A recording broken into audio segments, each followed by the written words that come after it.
Tonight on SpeedWeek, this man is picture perfect in Daytona.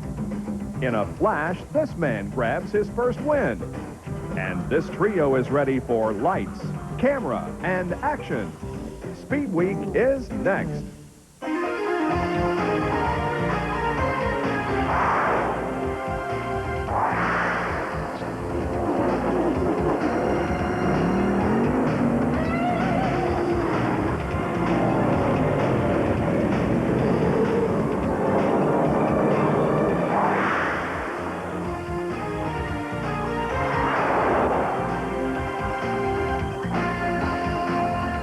Hi, everyone, and welcome to SpeedWeek. I'm Bob Jenkins. We're back at our home base after a great 3 weeks in Daytona Beach. And our congratulations to Sterling Marlin on his impressive win last Sunday in the Daytona 500. Coming up a little later in the show, we'll have a final look at SpeedWeek's 95 in Daytona. Another star was born over the weekend as the NHRA conducted its second event of the year, the ATSCO Nationals at Firebird Raceway in Arizona. We welcome back for another year on SpeedWeek, Dave McClellan, who has the highlights. Thanks, Bob. The Pro Stock final matched Jerry Ekman in the far lane against defending Pro Stock champion and Pomona winner Darrell Alderman. Ekman's reaction was quicker, but Alderman's Dodge Avenger was stronger as he powered away with a 707, 194-mile-an-hour run, giving Darrell his second straight win of the season. After falling out in the first round at Pomona and having lots of problems in qualifying at Phoenix, 94 funny car champion John Force was in a familiar place in the finals against Tom Hoover. It was all Force as the Castrol GTX Firebird left Hoover's Pioneer Electronics Dodge in the wake with a 505 at 298 miles an hour, and the win reminded Force of the past. It kind of brought it back to the old days. I think that's what I really loved about it, Steve, the excitement of me and Coyle and now Federley. We all looking at each other like, we ain't the best, but we feel that we are, but things just weren't working, and it just showed you little hot rod worked, and well, what the hell, we're in another winner's circle, but it's a long ways to go. In second round action, it was 94 top fuel champion Scott Coletta against Corey McLenithan. Just after the start, Coletta's American International Airways machine burst into flames. Scott was able to finish the run and climbed out uninjured. The drama continued into the finals with Larry Dixon in the near lane taking on the fourth fastest qualifier, Shelley Anderson. In just race number 2 as owner Don Prudhomme's protege, Dixon looked cool, grabbed a reaction time of a 4:46, and then watched as Anderson smoked the tires, giving Dixon his first career professional top fuel victory with an ET of 482 and an even 300 miles an hour. For SpeedWeek, I'm Dave McClellan. All right, thank you, Dave. Well, early point leaders include each of the winners at Firebird, including a rookie in top fuel, and he joins us now. Larry Dixon, welcome to SpeedWeek. Thanks, Bob, for having me. Larry, you've accomplished something that few have done. You beat the best in only your second professional race. Tell us about your weekend in Phoenix. Well, obviously, it went really well. You know, we took a brand new car there, one that our crew chief, Wes Cerny, helped design and build. Murph McKinney, you know, put it together, and we took it there on its, you know, and on its maiden voyage. You know, we won it. You know, it was a good weekend. To what do you attribute your success? Well, obviously, probably Wes Cerny, you know, and the whole Miller Genuine Draft crew. You know, those guys, you know, everybody's been working their tails off the last, I want to say last month. You know, that was the third week and the third race car that we've had. So we've been, you know, putting motors and cars together and painting and decals and things like that. So, I mean, without those guys, you know, we wouldn't, you know, they've helped a lot. You have one of the most experienced owners around. Of course, we're talking about Don Prudhomme. How has he been able to help you make the transition? He helps me a bunch, you know, just somebody to go and talk to, you know, if I have any questions or anything like that, you know, just starting line or you know, just the reaction times, how you get the, you know, in the mental game, you know, and he's won the championships and all the races and everything like that, and he takes a lot of pressure off of me. What do you think your first win meant to him? Well, I hope it meant that everything that he's doing from a car owner standpoint is going along pretty well, you know, and by his reactions on Sunday over there, he was plenty excited, so I'd have to say he's happy. With the win comes a lot of media attention. What do you think of all this? It's been fun. You know, this is a whole new end for me.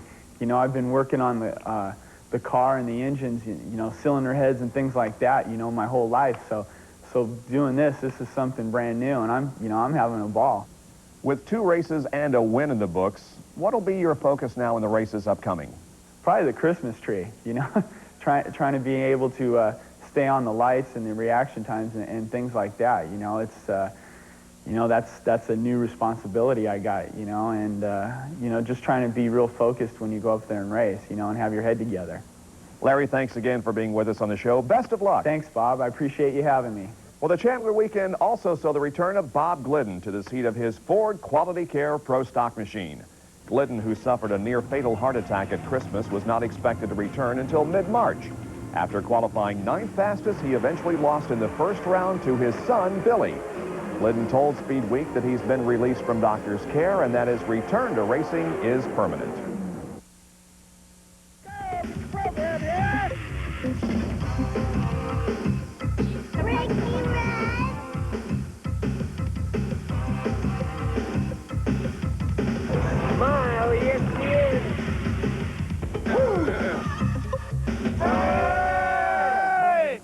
Welcome back to the show. The 37th annual Daytona 500 is history. Sterling Marlin joins Richard Petty and Cale Yarborough with back-to-back wins. The race also provided us with a look into the 1995 championship season. And here's a look at some of the other winners and losers.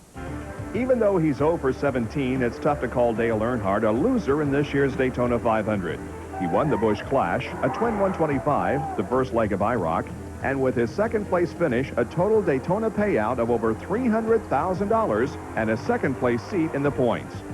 Now, don't let this post-race interview fool you. He completed Mission Impossible. Bill, I don't believe it! I ain't never won the Daytona 500. And you still ain't? I ain't going to Disney World either. He was strong, wasn't he? Yeah.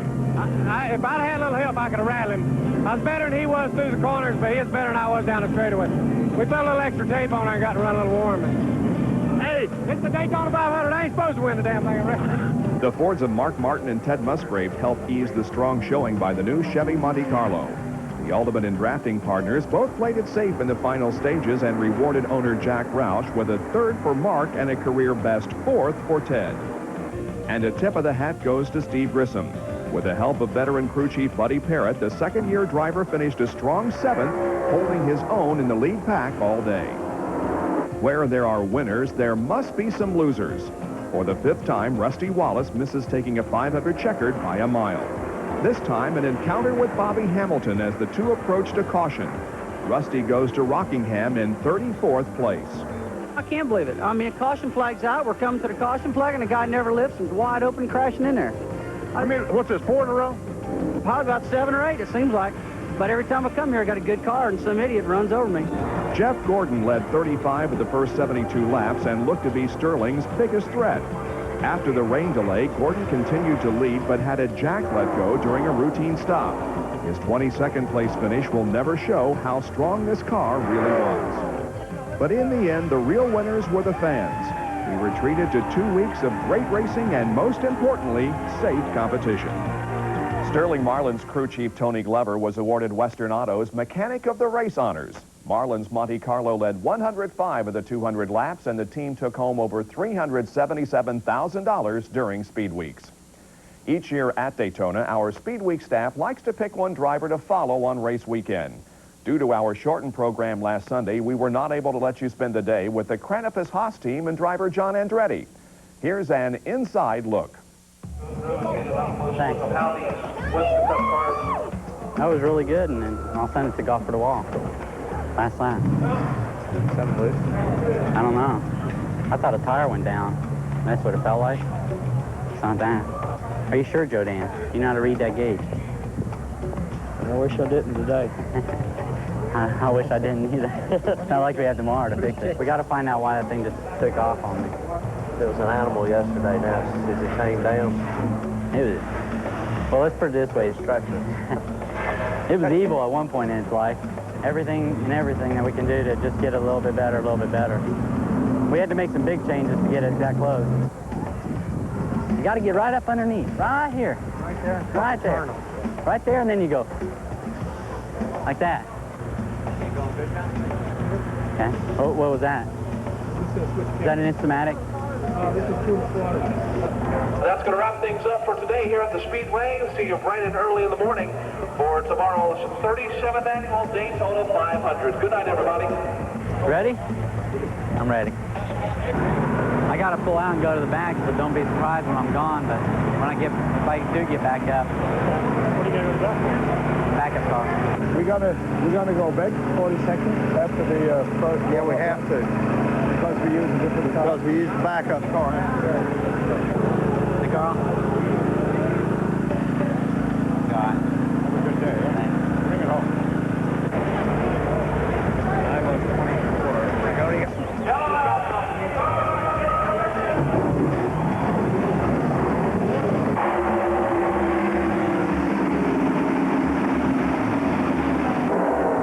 Cope's spinning around.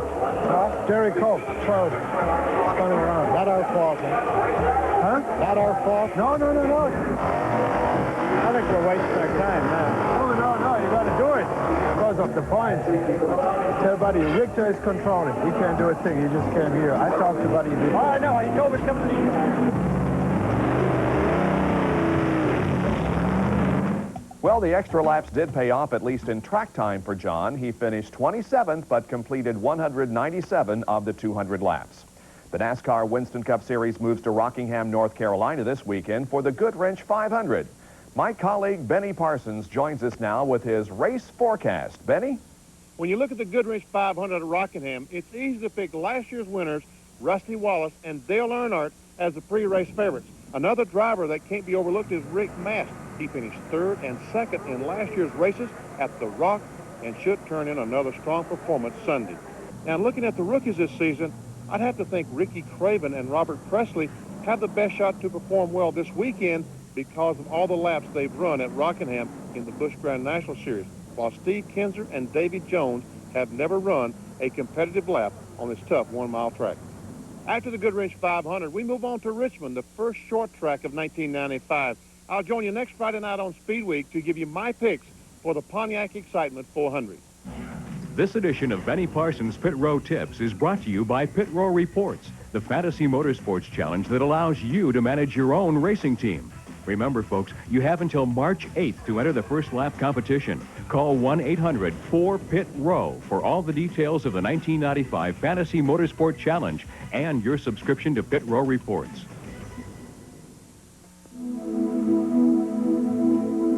Introducing Continental's Bake Sale with great low fares to destinations throughout the Caribbean, Mexico, and Florida.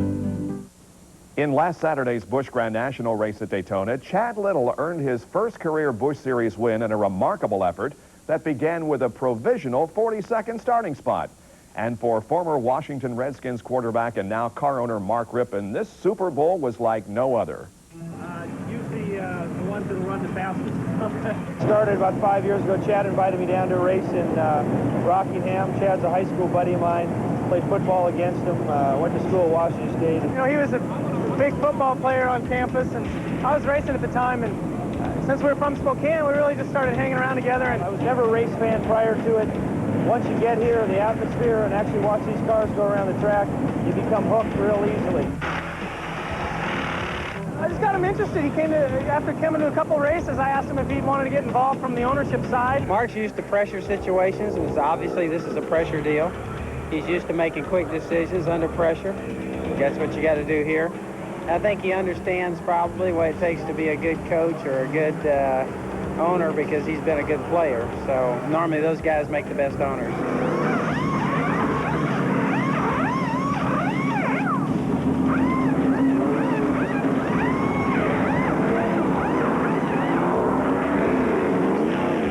Good job, guys. Good job. Gary, are we on the lead lap? Mark has learned, you know, the importance of being a motivator, being a champion. He brings a championship quality to our team. The leadership that goes with that is very important, and everybody looks up to him for that reason. Mark approaches our races kind of like he approaches a football game, and you know, he's into the high fives and the button heads, and you know, he likes to rough things up a little bit. During the race, I see where, you know, if he's in 10th place, the next time he comes around, he's in 8th, I'm like, woo! Here we go. From the battle for second place. Look at Chad Little come to the inside of Wallace. And Little has second position as they head for one. When I'm out on the racetrack, sometimes I got to tell them, Mark, now remember, this isn't a football game. I can't go running into everybody. Look at Little now. He's going to go inside. Oh, and a spin and a crash. Oh, no. Yeah, we're going to win it. We're going to win it. Son of it. We won the race. Woo! Woo! Woo! Yes! Yes!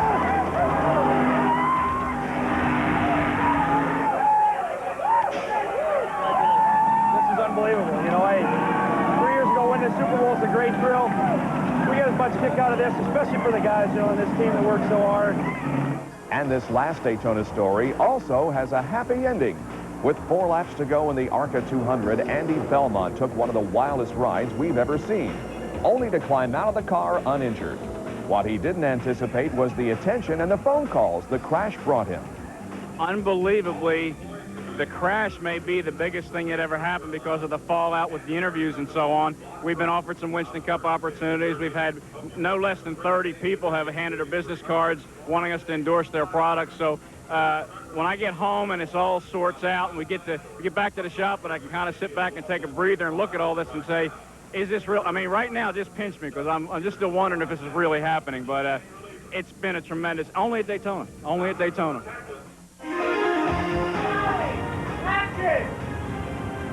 Just signed up with Miller, and here I got joined up with Rusty Wallace and Bobby Ray Hall, and yeah, we're doing this commercial, but it's for good use, you know, with highway safety, think when you drink, and you know, I think a great deal of that, and I'm glad to see Miller, of course, promoting it and letting folks know the right thing to do.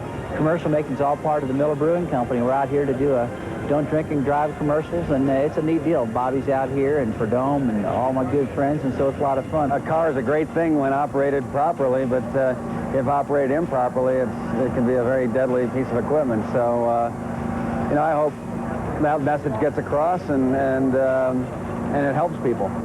Although Wallace and Prudhomme have started their seasons, IndyCar's Bobby Rahal is making final preparations for his debut at Miami next week. He has new equipment, a new teammate, and a new outlook in his quest for a 4th IndyCar title. This year, we don't have the diversions that we've had the last year or two, whether it's been developing an engine or a chassis. You know, like 92, we've been able just to focus on going racing, and I think that's going to be good for us. I think we'll be competitive as a result.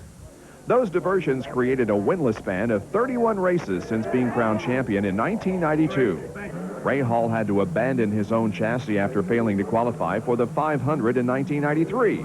And last year, the team struggled with the underpowered Honda engine. But for 95, Rahal will run a Lola chassis powered by a Mercedes. That combination has allowed Bobby to get in more preseason testing than in the last couple of years. Co-owner Carl Hogan believes the team is ready for a very busy season. Maybe we've learned by experience. 93 and 94 were not exactly what we'd call good years, so maybe this year we'll get back on track. And we're very happy with the equipment we have, and with the Mercedes engine and the Lola car and the Goodyear tires, we think we've got a very good package. So we're looking forward to this year, and so far the testing's going very well. Also on board, Raul Boisel, who moves from Dick Simon Racing. He's a driver many think should already have his first victory. My goal is to win a race, no doubt about it. It's something that I'm trying very hard to accomplish. You know, and then if we competitive the whole season, obvious fight for the championship, and I think we'll be pretty consistent in ovals and road courses. But this is the man everyone is gunning for in Miami and all season. Defending champion Al Unser Jr., who wrapped up his winter testing yesterday at Phoenix International Raceway. The challenge this year will be to duplicate the dream season of 94. It was very good last year. We were extremely lucky, and you know, the good Lord shined on us quite a bit. But you know, the main goal this year are the same goals as last year, and you know, that's to do well at Indianapolis and then keep the #1 on the Marlboro car. Expect to see all of those gentlemen on this lineup shortly as entries for the 1995 Indianapolis 500 are now being accepted. Himmelgarn Racing takes the honors for submitting the first entry naming veteran Stan Fox and rookie Davey Hamilton as drivers. Dick Simon Racing has also entered 6 cars, including Formula One and IMSA veteran Eliseo Salazar, 3-time 500 starter Davy Jones, and Dean Hall. The Club All-Star Circuit of Champions has completed its second series of sprint car races. 2 weeks ago, Dave Blaney was the big winner at Volusia County just outside of Daytona. And then last week, the 19th annual Sprint Winter Nationals were held at East Bay Raceway near Tampa. Gary Lee is ready to take us short tracking. Thanks, Bob. In preliminary action, George Austin in yellow spun in front of Gary Wright, who had just won the first 2 25-lap features. Despite Austin's slow rollover, he was able to continue. Wright could not. Billy Pauch went on to win the main event. The lineup for the 50-lap, $10,000 to win grand finale was determined by the previous 3 nights of racing. Kelly Kinzer took the early lead, but Wright stormed from his outside front row starting spot and was in front as the field completed the first lap.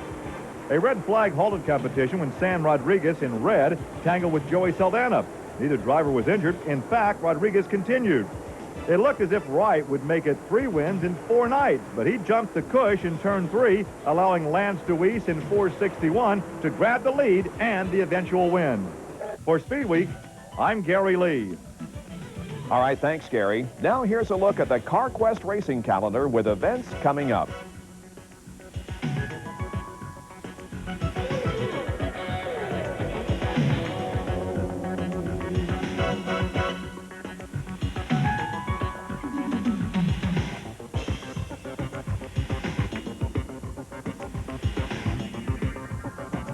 For all your auto parts needs, you'll find it at CarQuest.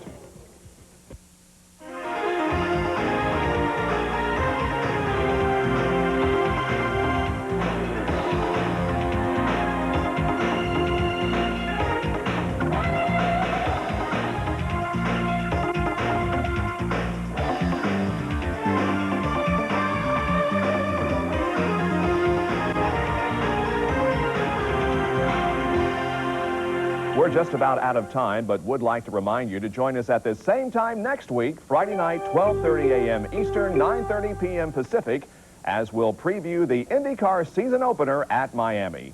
And we leave you tonight with some of our favorite moments from the Daytona 500. So long, everyone.